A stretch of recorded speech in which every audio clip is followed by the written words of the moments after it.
a little bit afraid first when it got out. Of course, he saw it before it got out, but he said that he was really moved by it, but he said he wouldn't know if it was a good film or not because it's his story. So of course he would be emotionally involved in it. But it was really important for him to see that people actually could relate to the story. I think he was a little scared that people wouldn't be able to, but the reception it's gotten so far has been amazing, and he's really relieved that people understands what it means to go through what he's been through. What have you learned from making a film like this?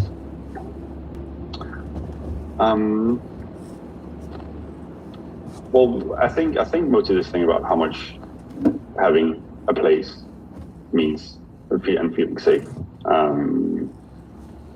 Finding a home, and also on a more professional level, like it was a big team to work with, and it's just been incredibly rewarding to have so many creatives around you and work with the team. Jonas, it's a really powerful film. Thank you for it, and congratulations on all the success from it. Thank you so much.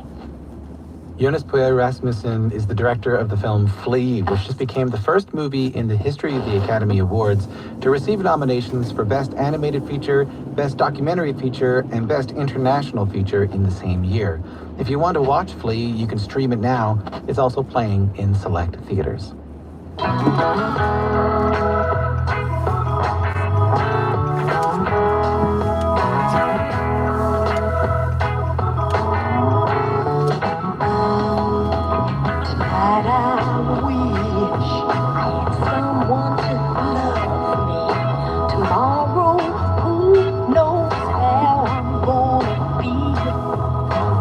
News to report this morning, Betty Davis has died. The groundbreaking funk singer first hit the scene as Betty Mabry in the early 60s. She became Betty Davis through a one-year marriage to Miles Davis. And it was Betty's influence on Miles that inspired his albums In a Silent Way and Bitches Brew. But in 1973, Betty Davis released her self-titled debut, followed by a string of now classic LPs. And in the decades that followed, she amassed a cult following that's been growing ever since. And that was thanks, in no small part, to her sexually explicit lyrics and liberated style. Betty Davis paved the way for the sexual raunchiness of Prince and Madonna, and inspired later acts like Erykah Badu and Janelle Monáe. More recently, Betty's life was the subject of the 2017 documentary, They Say I'm Different. Since news broke of Betty Davis's death, the online tributes have been pouring in from Questlove, Sheila E., and Lenny Kravitz, who tweeted, "This lady was hip before hip was hip. Her musical and fashion expression had no boundaries, and she influenced the likes of Miles Davis and Jimi Hendrix. Enough said. Rest in paradise, Queen." Here's the title track to her 1974 album. This is They Say I'm Different.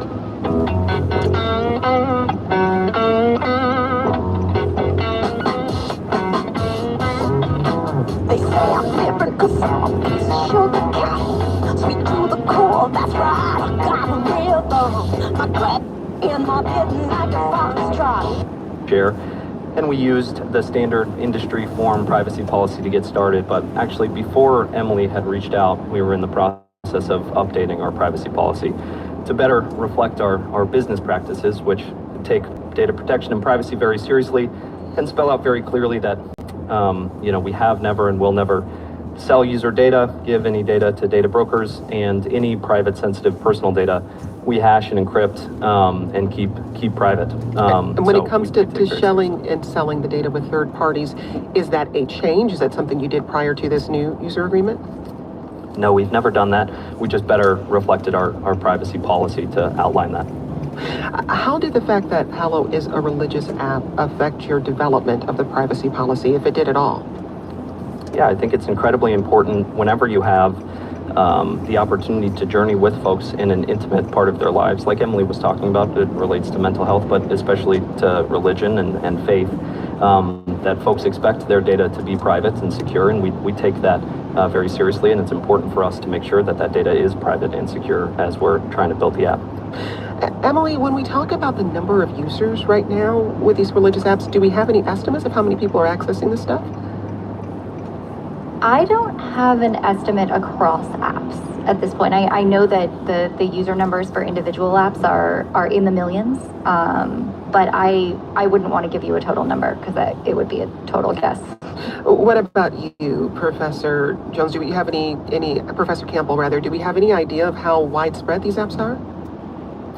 Well, we just know from the proliferation over the last decade that they're increasing. We don't have an exact number, but it used to be that it was very difficult to find apps, especially on the App Store, because there is no category for like spirituality.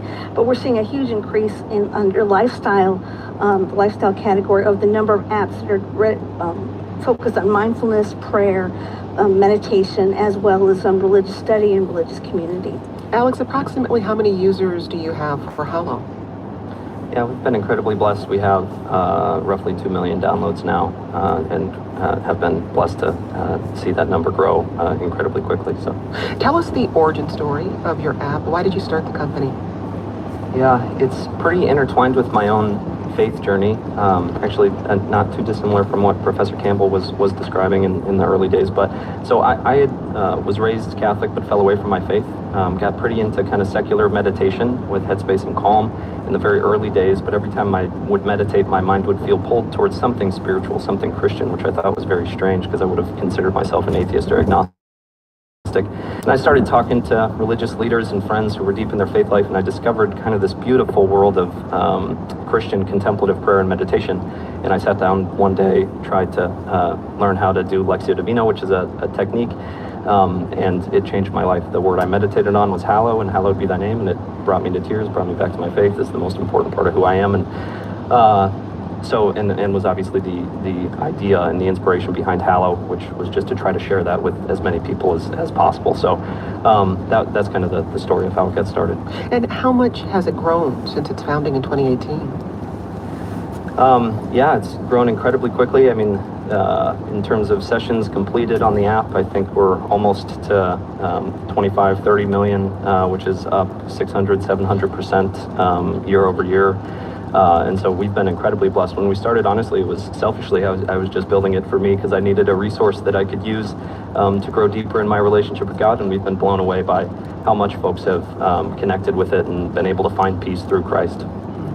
We're hearing from some of you this hour. Jay tweeted, how strictly do these religious apps police the content people post? Do they kick out people who aren't sufficiently religious?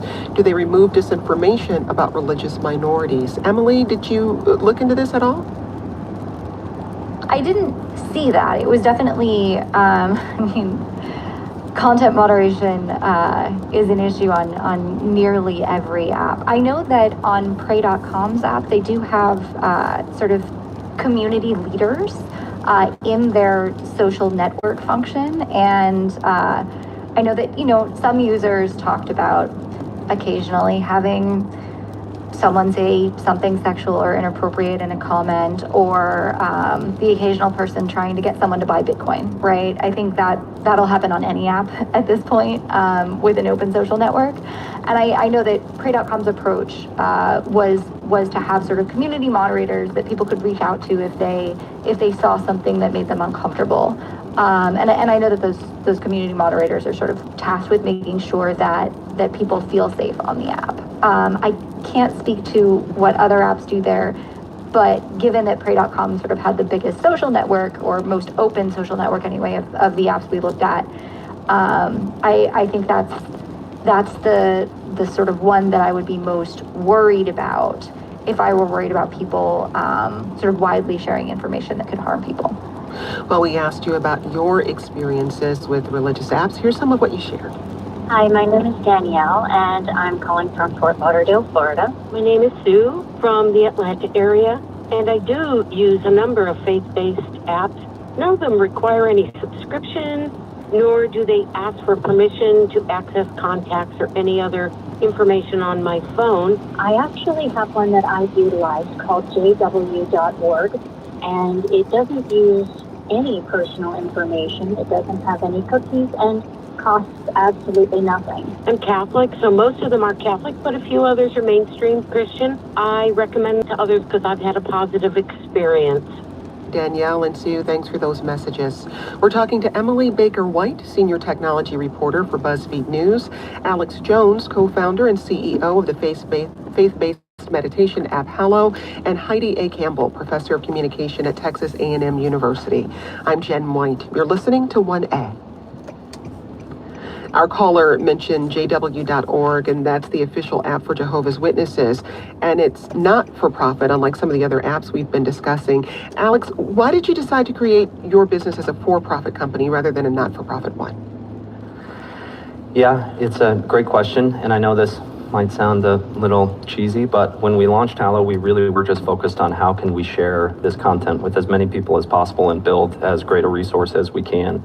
We consulted with several of our kind of core faith advisors. Bishop Kevin Rhodes of the U.S. Catholic Church has been incredibly helpful, and we decided to structure Hallow as a public benefit corporation, which allowed us to put clearly in our legal charter that our mission was a faith-based mission and be held accountable to that, but then also bring on investors to allow us to hire great tech talent and invest in creating the content and reaching out to the folks who we wanted to. At the same time, in any of those models, it was incredibly important for us to be able to offer a bunch of content available for free, and we've been blessed to be able to offer 1,000+ meditations always available for free. And then if you want to unlock the rest, you can sign up for the optional subscription, which is what allows us to invest in creating all of the content that we have on the website.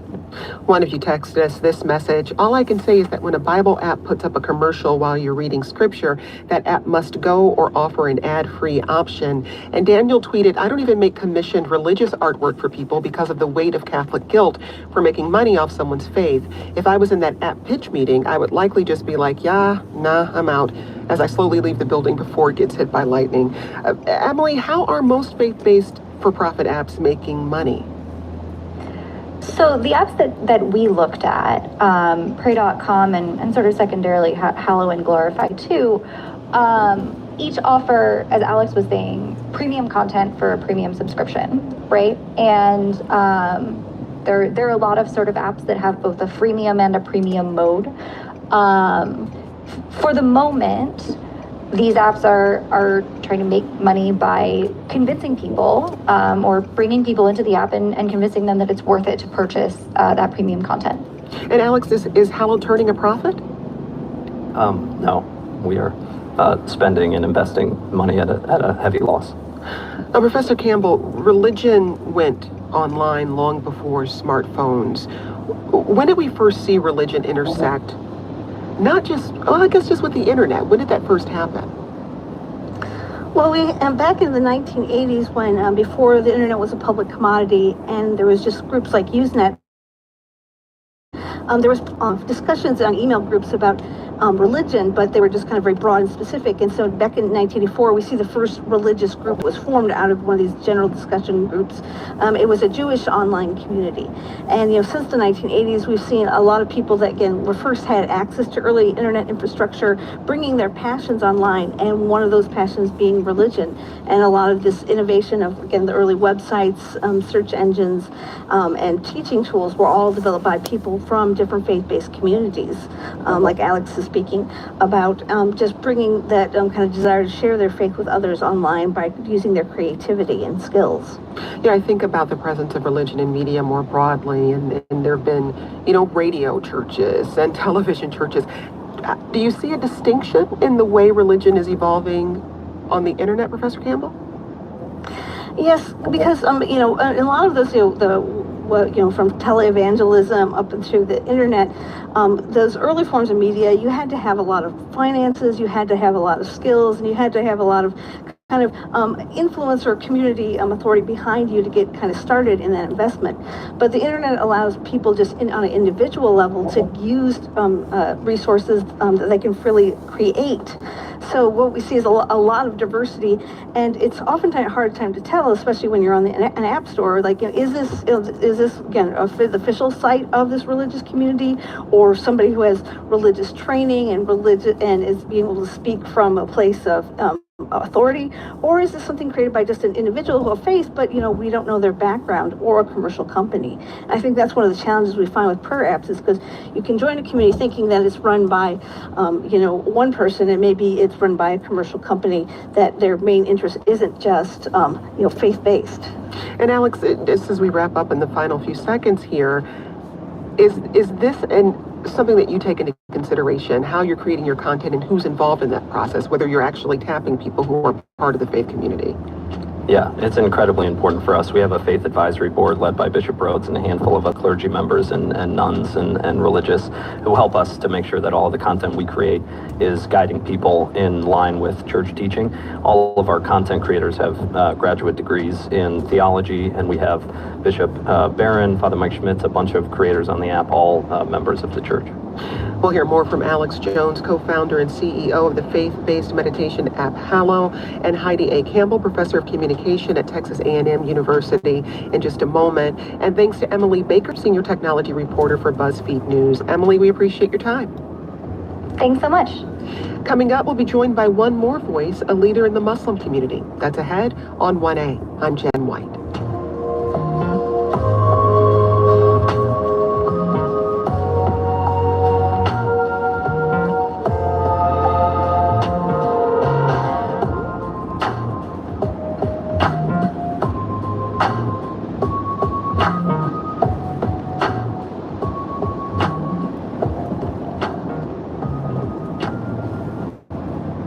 Since the murder of George Floyd almost 2 years ago, there have been calls for police reform around the state.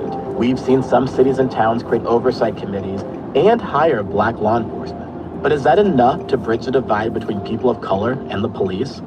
I'm Connor Cyrus. On the next Vermont edition, we dive into the question, where is Vermont in terms of police reform and race relations? You can join the conversation by emailing vermontedition@vpr.org and listen live today at noon.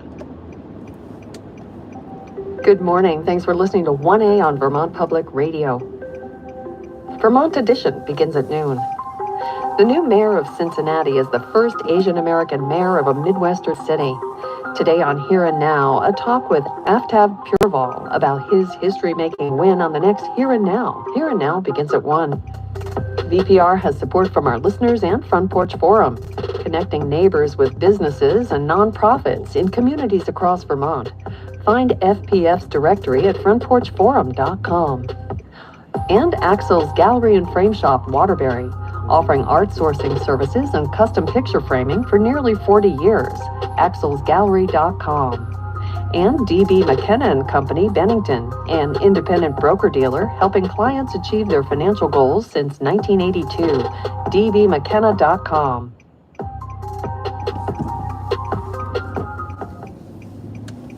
Support for NPR comes from this station and from Casper, whose goal is to build beds that dreams are made of. American-made bedding and mattresses engineered for comfort and support. More at casper.com/promo. And from Caring Transitions, a senior move resource to help families ease the stress of life's transitions, offering relocation, home cleanouts, and the resale of everyday household items. CaringTransitions.com. Back to our conversation in a moment, but first we'd love your help with one of next week's shows about the science of heartbreak. A new book explores the toll of a broken heart on the body, from cardiac health to gene expression. We'd love to hear from you if you're currently mending a broken heart. How are you doing? Leave us a voicemail, 855-236-1A1A. Maybe you've made it through to the other side of dealing with heartbreak. What helped you get there? Tell us your story, 855-236-1212. As always, you're welcome to remain anonymous. You can also send us an audio file with our app, 1A Vox Pop, and we'll share some of your stories Monday on 1A. The popularity of faith-based apps is on the rise, but can spirituality fit inside our smartphones? And what privacy concerns arise when we access religion online? We've been hearing from you this hour. Andrew emailed, I'm an Episcopal priest, and many of us have started using Vanit, I hope I'm saying that correctly, which is an app that condenses and organizes our daily prayers into a handy and useful app. It was developed by another Episcopal priest, and I know him and interact with him online. He is responsive to the needs of the community, so I really have no trust issues. There's no personal information involved in using the app. And Jarrett tweeted, there's a fairly wide-held consensus across those who are technology literate that if an app or website is free, then in one way or another, you, the user, are the product. Let's get back to our guests. We're joined by Alex Jones, the co-founder and CEO of Hallow, that's a faith-based meditation app. Heidi A. Campbell, a professor of communication at Texas A&M University. She researches the intersection of religion and the internet. And let's bring another guest into the conversation, Camilla Mukmin Rashad, the founder and president of the Muslim Wellness Foundation. She's a visiting assistant professor of psychology and Muslim studies at Chicago Theological Seminary. Professor Rashad, welcome to the program. Thank you for having me. So in 2020, Motherboard reported that the U.S. military was buying the granular movement data of people around the world, including from the app Muslim Pro. That app had nearly 100 million users worldwide and reminded users when to pray each day, as well as pointed them in the direction of Mecca to do so. Professor Rashad, how did the Muslim community respond to this revelation? Wow. The immediate response was definitely one of shock. Of a feeling of deep betrayal, and also, another instance, which is, quite infuriating, of how our daily practice is monitored in a way that has definite negative consequences. What we discovered about Muslim Pro is that information was being sold to U.S. military contractors. And so there's a base level assumption around pluralism and freedom of religion and expression that is not enjoyed by American Muslims, those perceived to be Muslim, and other religiously minoritized communities. And that assumption is that one's spiritual practice or devotion or worship will not be criminalized. And for American Muslims, the selling of that data by Muslim Pro was another stark and painful reminder that our, simple act of praying 5 times a day, that information was being harvested, was being sold, and potentially could lead to, quite negative consequences for those who are already targeted and surveilled in many ways. What other concerns do you and your community have about privacy and surveillance online and through apps? Well, I'm trained as a psychologist, right? And so one of the developmentally appropriate sort of quest or questions, existential questions around identity, around purpose and belonging is tied to faith and is tied to spiritual development. And so for those who are exploring, are engaging, are curious to learn more about Islam, about their own religious identity, that is to be expected, that is to be applauded. And it's, as I said, developmentally appropriate. However, in the United States context, given 9/11, the war on terror, Islamophobia, those curiosities are then regarded with suspicion. And so the impact is that if one is then engaging, say with an app like Muslim Pro, and someone is, looking at prayer times 5 times a day, they're perhaps reading the Quran on that app, they're looking for, specific prayers, that data is being interpreted perhaps as someone who is engaging more intensely, more rigorously, and that is being translated as someone who is perhaps on the path of radicalization. And so for other religious groups, there's engagement that is felt as private. And for American Muslims, that engagement is interpreted negatively and is also criminalized. And so that's a really harmful impact of, the past 20 years and before, but certainly as a consequence of the war on terror. Here's an email we got from Daniel. Apps and websites have been devoted to determining Jewish prayer times in the direction of Jerusalem for years. All of this goes to show the power of nonprofit organizations working in good faith quote unquote, for the sake of heaven, and puts to shame any for-profit attempts to simply provide sacred texts to people. I'm curious to hear from each of you as we've been talking about the popularity of for-profit faith-based apps and the privacy concerns that come along with them. For many people, there's nothing to them more sacred than their faith. And I'd love your reflections on whether you think for-profit apps and spirituality can go hand in hand or if they stand in contrast to each other. Professor Campbell, I'll come to you first. Well, I think one of the challenges is that the assumption for many people on when they come to a religious app is that, this is going to be something that helps my spirituality, and that there's a sense of kind of authenticity of the people that are creating it. And, this idea of sacredness of kind of creating a safe space. And so, the idea, just conceptually, the idea of kind of that being for profit is problematic to many people, and so makes it uncomfortable. Alliance. But also what we're seeing is not just companies that are trying to kind of, make a profit. We see that a lot of these apps in their development are getting money from maybe commercial sources or even government sources. And that can be highly problematic. So maybe they're not charging for the app, but the kind of what is the investment? There was a real controversy back in 2019 in the UK, and when it came out that there was a social media app that was aimed at young Muslim women, received funding from the UK government, specifically one of their counter-extremism terrorism branches of the Home Office. And, they were supporting this particular app, and that wasn't made clear to the app users when it was created. And so even though it was creating this kind of positive space, it was also being surveilled because of that connection. And so, there's a lot of messiness, especially when we see commercialization come in. It doesn't mean that it can't be an authentic experience, but it can be highly problematic. Alex, what about for you? You're running an app. Where do you see the tension between for-profit apps and spirituality? Yeah, I think it's, we spoke with many of our faith advisors when we were originally getting started wrestling with this exact question. I think what we took away from the church's teaching, at least in the Catholic Church's perspective, is that there's the strong philosophy that entrepreneurship in the market can be a force for good to be able to serve folks, but it has to be aligned with the church's values, at least specifically talking from the church. And that means things like offering stuff available for free for folks to access content always without signing up for a trial or credit card, being transparent with how anybody is making the organization sustainable, so not secretly selling user data or any of those things. And users, obviously, with what we're doing, are placing a tremendous amount of trust in Hallow, and we take that incredibly seriously when it comes to privacy, and have never and will never sell or rent user data anywhere.